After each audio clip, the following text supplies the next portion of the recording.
The Johnson Wax Program with Fibber McGee and Molly.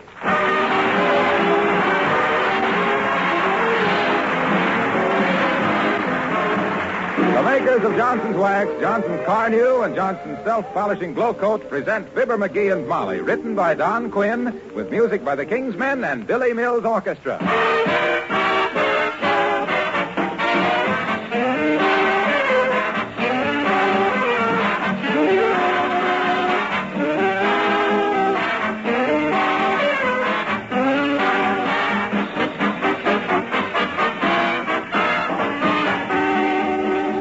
I'd like to tell you about another interesting use for wax which has been brought about by the war. You ladies who are saving tin cans know there's been an acute shortage of tin, most of which comes from the Malay Peninsula. Because of this shortage, many products that used to be packed in tin containers are now packed in glass or paper.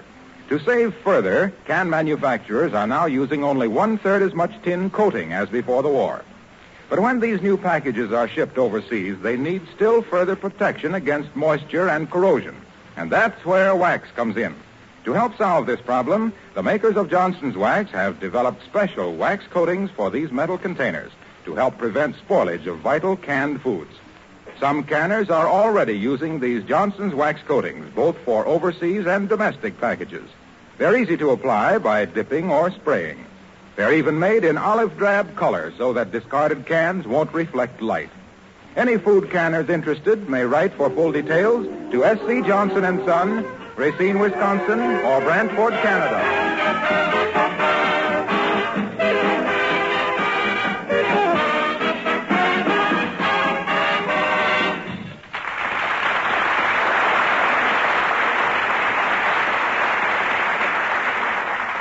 Well, it's a strange paradox that the squire of 79 Wistful Vista is a light eater and a heavy eater. The answer, of course, is that he's light when he sits down and heavy when he gets up. And here at the breakfast table, meet Fibber McGee and Molly.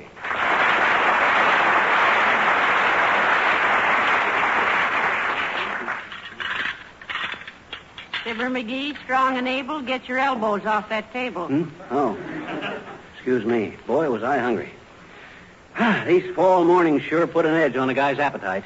Say, listen, your appetite has always had an edge that would slice granite.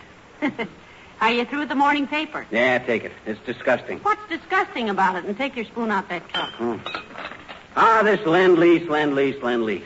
Sending all the food out of the country. Burns me up. Hey, you got any more of that homemade jelly? Plenty. I'll get some in a minute. But what about Lend-Lease? It's ridiculous, that's what about it. Makes my blood stand on end. Us 100% Americans skimping along on scraps of food and all that stuff being shipped away. Make me another piece of toast, will you? Yes, sir. By George, it's shameful. Oh, for goodness sakes, McGee, don't talk silly. Huh? I read that article on Lend-Lease myself.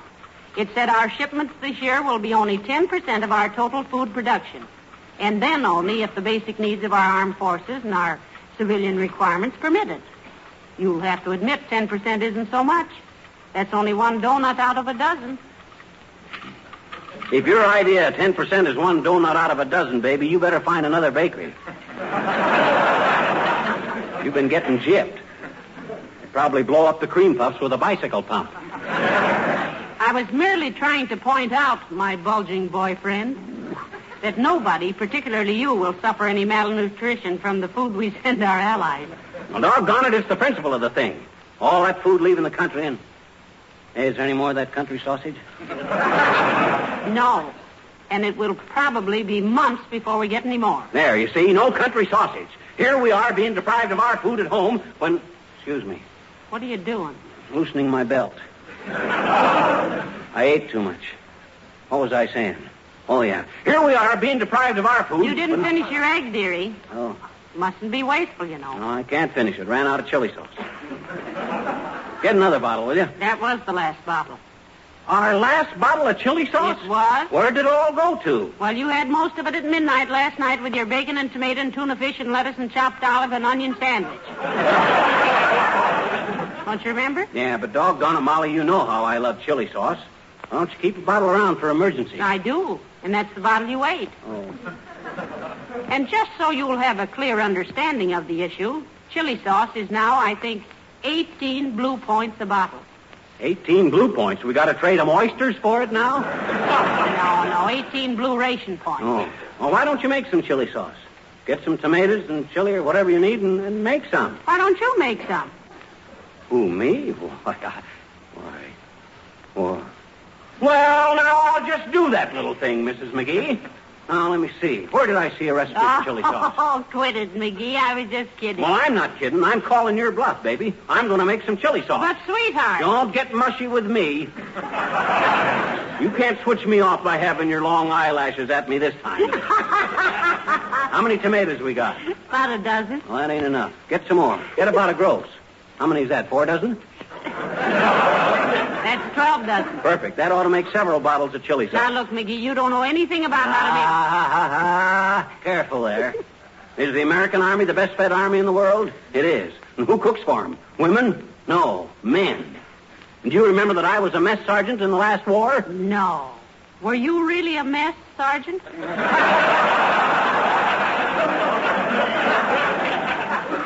Yes, and without the comma. Now, look, before you go upstairs, get out a flock of canning jars and tops for 'em, see? And order a thundering herd of tomatoes. I got work to do. Well, if you hadn't been so greedy and eaten all the tomatoes out of our victory garden, standing out there all summer with a salt shaker, I never saw anything.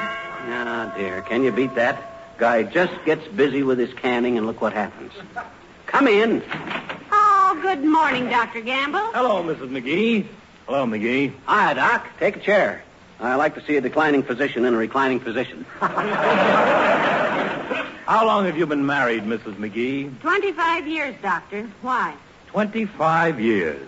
A quarter of a century of putting up with such foul whimsy as that. You're a wonderful woman. Trouble with you is, Doc, you haven't got any sense of humor. You wouldn't know a joke if it bit you in the leg. If one of your jokes ever bit me, McGee, I'd be too busy cauterizing it to laugh. Oh, I tell you, Dr. McGee has some wonderful jokes. You know, from when he used to be in vaudeville. Yeah, you betcha. Me and my partner, a guy by the name of Fred Nittany from Starved Rock, Illinois. We had some dynamite material.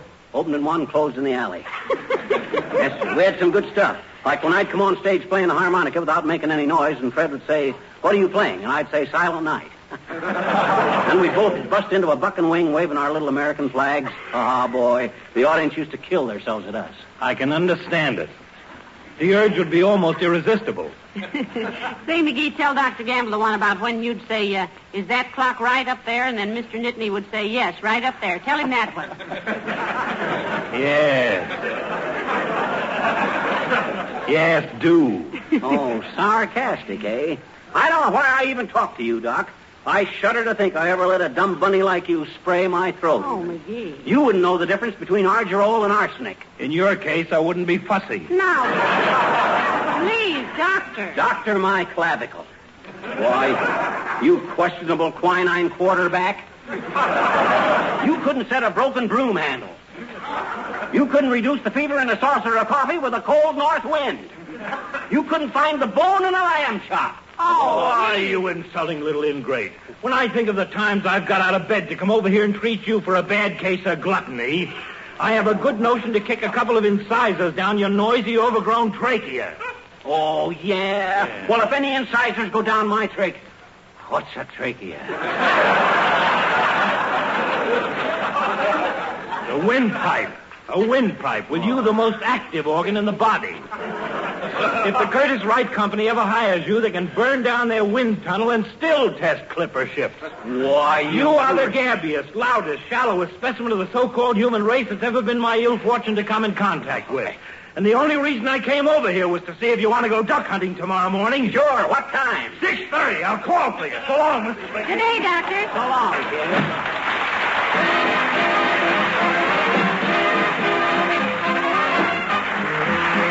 Billy Mills and the orchestra play the Surrey with the Fringe on Top.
6 peeled medium onions. What's a medium onion? 6 seeded green peppers. 8 pounds ripe skinned tomatoes. 1.5 C graduated sugar. 1.5 C. What do they mean, C? Oh, carton. 1.5 cartons of sugar. 4 3-inch sticks of cinnamon, salt, vinegar, cloves. Hey, Molly, where's the hatchet? In the basement. What do you need the hatchet for? I gotta chop some onions. Hey, let's trade at some other grocery. Why? Well, these people don't cooperate, that's why. The recipe for this chili sauce calls for some ripe skinned tomatoes. And they wouldn't send me any skinned tomatoes. Said I'd have to skin them myself. Independent as a hog on ice. Don't be ridiculous, dearie. No grocery sells skinned tomatoes. Oh, what kind of service is that? Next time we order butter, they'll likely send us some milk and tell us to churn it ourselves. Why, George, I don't McGee, see... what's all this stuff on the shelf here? Where? Oh, those. Well, that's some more stuff that grocery gypped me on. Green peppers.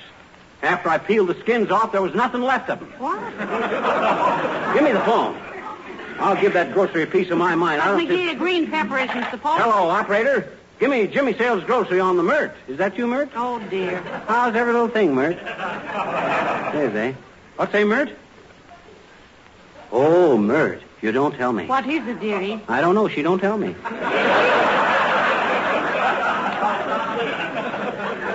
What's a Mert? Okay, I'll call later. Grocery phone is busy. Hey, take a sniff of that stuff I mixed up there. Don't that smell good? Shall I peel the onions? No, thanks. But you can stand in front of me while I do it if you want to. Why should I stand in front of you? Because when I peel onions, I always cry. And what's marriage for if you can't cry on each other's shoulders? Don't be silly. The way to peel onions without discomfort is to peel them underwater, you know. There's too many of them. I couldn't hold my breath that long. No, I'll just fix them here and get them. Hello, Molly. Hello, pal. What's cooking? McGee is. What? I am, Junior. I'm whipping up a batch of chili sauce. You got any rude comment to make about it? No, I haven't. And who are you making the chili sauce for? You've got enough tomatoes there for Chiang Kai-shek and the Chinese army. Well, his ideas of proportions are a little haywire, Mr. Wilcox. He'd probably make pickled peaches with 1 pickle and 50 peaches. Oh, yeah? Well, I guess I know what I'm doing, Harpo. I just love chili sauce, and if the government is going to be nasty about it and charge 18 points a bottle, I'll fool them, that's all. They ain't going to lend-lease me out of my chili sauce. You seem to have the wrong idea of lend-lease, pal. Yes, explain it to him, Mr. Wilcox. No, I can't cover the whole subject, Molly. Lend-lease is simply the way we exchange goods and services with our allies. We don't give everything away, you know. Oh, no.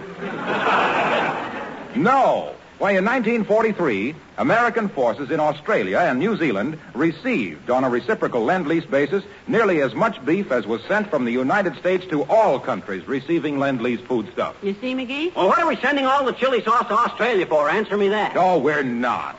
But don't forget, our Army and Navy and Marines and Air Force are a healthy bunch of guys.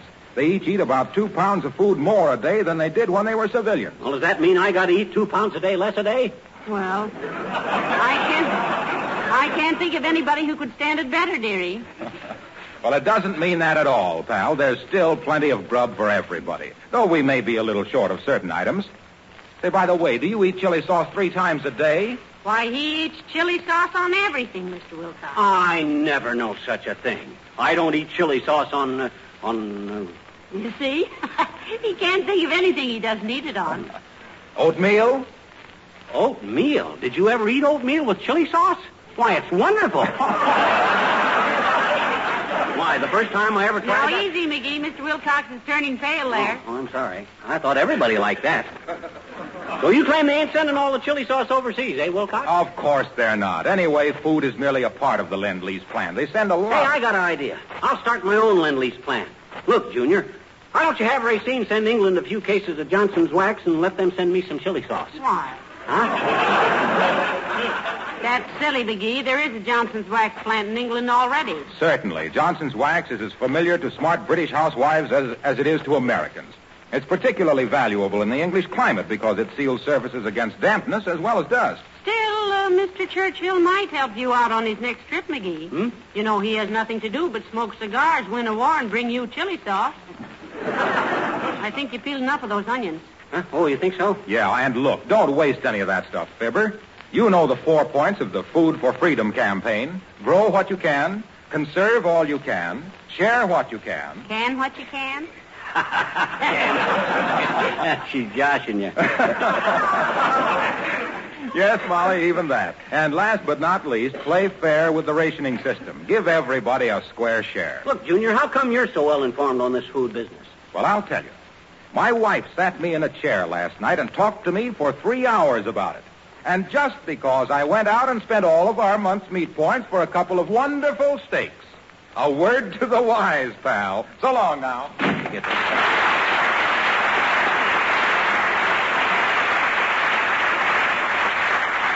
What's he mean, that stuff, a word to the wise? Tomatoes don't take any ration points, do they? No, I think what he meant was let the woman of the house handle the food problem. Oh. Now, would you like to go to the Elks Club and let me take over the chili sauce department? No, sir. I'm going to see this thing through. It's practically all mixed now, and... don't that smell good? Not bad at all, but McGee, what are you doing with that pillowcase? That's to put the spices in. Cook them. Recipe says put spices in cheesecloth bag while the mixture cooks. But I couldn't do that because cheese takes more points than chili sauce. But you can't use one of my good pillow slips. I'll get you a little bag you can use. 70 days if you'd only ask for what you want. Hello, Mrs. McGee. Hello, Mr. McGee. Hi, Al. Hello, Alice. My goodness, Mr. McGee, what are you doing? I'm making up some chili sauce, Alice. Don't it smell good? Oh, why, you great, big, talented man, you. Oh, sure. Jeepers, I hope I get a man that's a good cook. Or at least I hope I get a man who can cook. Or at least I hope I get a man. I don't think you'll have any trouble, Alice. There's a list of telephone calls on the hall table as long as your arm. Oh, thank you ever so much, my dear. I'm sorry if the boys have been disturbing you because I've told them never to call me here except in an emergency. But you know how boys are. They think if they whistle at a person and she sort of smiles, they think it's an emergency. And they always call up and want to know if a person can go to a movie or something. Yeah, I imagine you see a lot of good movies that way. I don't guess you're interested in any one boy, though, are you, Alice? No, Mrs. McGee, though I was for a while in Archibald. Archibald? Mm-hmm. He's the son of the owner of the airplane plant, and, my dear, he's just rolling in it. Though he is a weird kind of a drip. And all the girls and the fellows started kidding me about how I was being nice to Archibald just because his father owned the plant. And it got to bothering me, and I finally asked myself, was I? And I was. So I told Archibald to go bake a cake. Yeah, what did he say? He said he was very upset. And what did you say? I said, in that case, go bake an upside-down cake. I don't think we need worry about Alice McGee. She seems to be able to handle almost any situation. Yeah. The way she tosses the mails around, she ought to get a job in the post office over Christmas. Oh, Mr. McGee, you just say that. Well, I guess I better get to bed now, and I hope your applesauce turns out all right. It's chilly. Well, put it on the stove, foolish. Bye-bye now.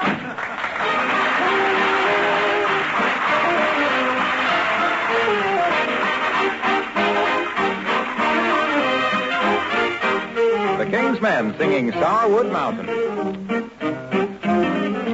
I've got a gal in the Sourwood Mountains. Hold it down, fiddle-I-day. She won't come and I won't call her. Hold it down, fiddle-I-day. Roosters are crowing in the Sourwood Mountains. Hold it down, fiddle-I-day. So many pretty gals I can't count 'em. Hold it down, fiddle-I-day. Big dogs bark and the little ones will bite you. Hold it down, fiddle-I-day. Big girls court and the little ones fight you. Hold it down, fiddle-I-day. My true love lives up in Ledger. Hold it down, fiddle-I-day. She won't come and I won't fetch her. Hold it down, fiddle-I-day. My true love lives over the river. Hold down the fiddle, come some of them days. A few more jumps and I'll be with her. Hold down the fiddle, come some of them days. I've got a gal at the head of the holler. Hold down the fiddle, come some of them days. She won't come and I won't follow her. Hold down the fiddle, come some of them days. I got a gal to the other side of the pasture. Hold yum, diddly day.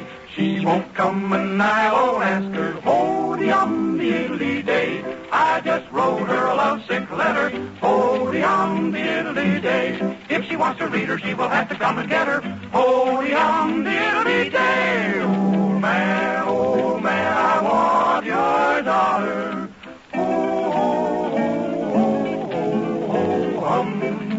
She must bake and carry me water.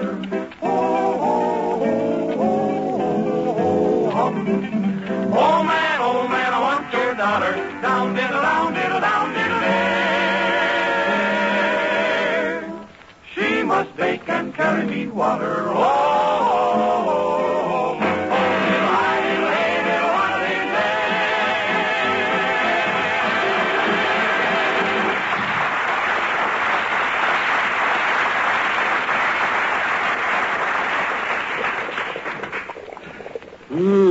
Does that smell good? Don't it smell good, Molly? Haven't you cooked it about enough, dearie? I'd like to get lunch on that stove unless you prefer your macaroni cooked over an open fire in the backyard. I won't be very long now, 5 or 10 minutes, then I put it in the jars. Did you sterilize the jars? Sure I did, inside and out with rubbing alcohol.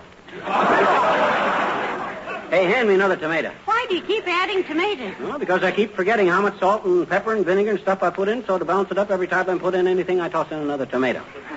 Hey, you wanna finish this job, Molly? No. No, thanks, dearie. You're the Oscar of this Waldorf. Ah, come on. The work's all done. Gee whiz, I... Oh, hello there, Uncle Dennis. Hello, Molly, darling. And Fibber, what would you be doing now, lad? I'm mixing up a batch of chili sauce, Unc. Looks good. But then so did the German army at first. Well, no, why didn't you tell me you wanted some homemade chili sauce, lad? Huh? I'd have been glad to make you some, always providing, heaven forbid, that I haven't lost the recipe for it, that my Aunt Margaret, may she look down and see what condition my shoes are in and send me good luck, gave me. I never knew you could cook, Unc. Never knew I could cook. And who was it put all the clam bakes for the West Side Social, Athletic, and whatever became of Al Smith for President Club? And who was it that always barbecued the spare ribs for the annual picnic of the firemen and police, which the war may at soon end put a stop to, and none too soon? Did you do all that cooking, Uncle Dennis? Well, no, but I can lay my hands on the man who did, and he'll teach me all he knows, or I'll have the eyes out of his head with my thumb. May no such violence be necessary. Well, it won't be necessary now, Unc. All I wanted was plenty of chili sauce, and I'm doing all right with that. I hope. Oh, it reminds me of when I was a chef at a very uptown hotel. Peace be to its ashes as it burned down recently, though I didn't keep the job very long because of a slight misunderstanding. Oh, what was the misunderstanding, Uncle Dennis? Oh, there was one waiter, may his tires wear to shreds. Well, he was always for giving me trouble. One day I look out from the door from the kitchen, and there he is at the table of our wealthiest patron now, setting fire to the pancakes. I rushed out, threw the waiter out by the seat of his pants, dashed a pail of water on the table. They told me they were creepy Suzettes and they were supposed to be lit. I went out and threw the waiter back in, took off my coat, and went to a movie starring Bessie Barriscale and enjoyed it very much. Look, I hate to interrupt these little reminiscences of your checkered career, Unc, but you and Molly better get out of the way. This chili sauce is ready to put in the jars. Have you got the jars heated, McGee? Oh, my gosh, no, I forgot that. Hey, you do it, will you, Molly? Go on, while I step outside for a breath of fresh air. Well, go right ahead, lad. Go ahead. It's in the good hands of Dennis Driscoll as is, and Molly Driscoll as was. Bad cess to the day she changed the name. What was that, Unc? Never mind, McGee. You go get some fresh air. Oh, Go on. Boy, did I talk myself into a mess this time. That stuff is going to taste like rubber hose a la mode. Why can't I keep my big fat mouth shut? Why wasn't such a doggone... Hi, mister. Oh, hello there, little girl. What's the matter, mister? What's the matter with you, Oh, you wouldn't understand, so skip it. Come on, mister. No. After all, what is the woman for if not to share the burdens of the man she loves? And don't just sit there with your head in your hands, mister. Look into my eyes. Go away, sis. Forget you ever knew me. I'm just a big palooka from Peoria, and that's all I'll ever be. Go on now. Go away. I don't feel good. No, don't say say that. It is a woman's place to stand shoulder to shoulder with a man when he's in trouble. And if you stay sitting down, mister, I can stand shoulder to shoulder with you. Just stand here, I betcha. Come on, mister. What's the matter? I'm a stupid off. That's what's the matter. Now, look, sis, I popped off about how I was going to make some wonderful chili sauce.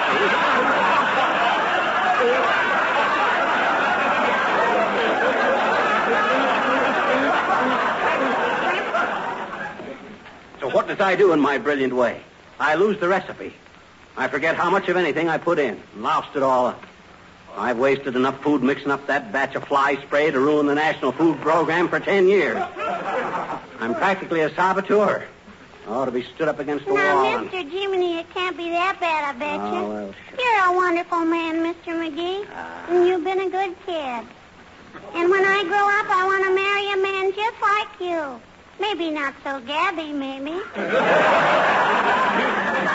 How'd your chili sauce taste, Mr. McGee? I don't know. I didn't dare wait and see. Now I'm scared to go back. I've made such a big mouthful of myself. McGee, where are you? McGee, oh, there you are. Yeah. Uh-oh. Well, we tried your chili sauce, lad, and it's marvelous. McGee, it's really wonderful. And you knew it was you, rascal. Huh? Oh, you sneaked out here so we'd taste it. It was pretty good, huh? It's the sauce of the century, lad. Why, it's delicious. I take back everything I said. Oh, forget it. Well, when I tell you I know how to do something, I know what I'm talking about. Yes, sir. Come on, let's finish canning it. And we'll save the prettiest one for the state fair. The McGee chili sauce has never lost a blue ribbon yet. Yes, sir. By George, when I start out to do something. Oh, brother.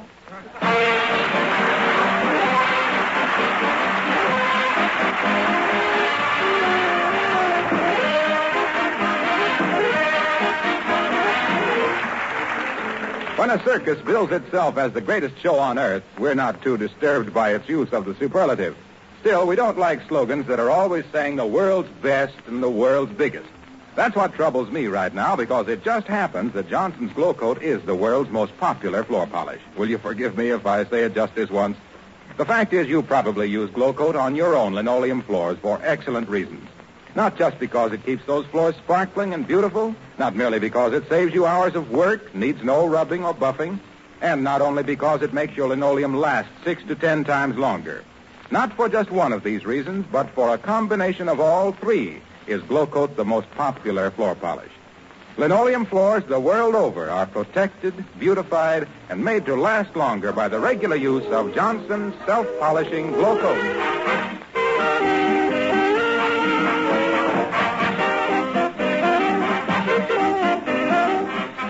Ladies and gentlemen, carelessness with food supplies doesn't usually turn out as well as it did with McGee tonight. Food, you know, is an important war material, and a lot depends on how we use it. Now, if we waste food and fail to use it for what it is, a weapon, we might seriously alter the course of the war and delay the day of victory. If we all make up our minds to conserve food in every way, eat the right things, use plentiful foods instead of scrambling for the scarce ones, and observe rationing and price rulings, we'll do all right. So, lick that platter clean, babe. Lick that platter clean. You know, we'll never get to first base if we don't start from the home plate. Good night. Good night, all.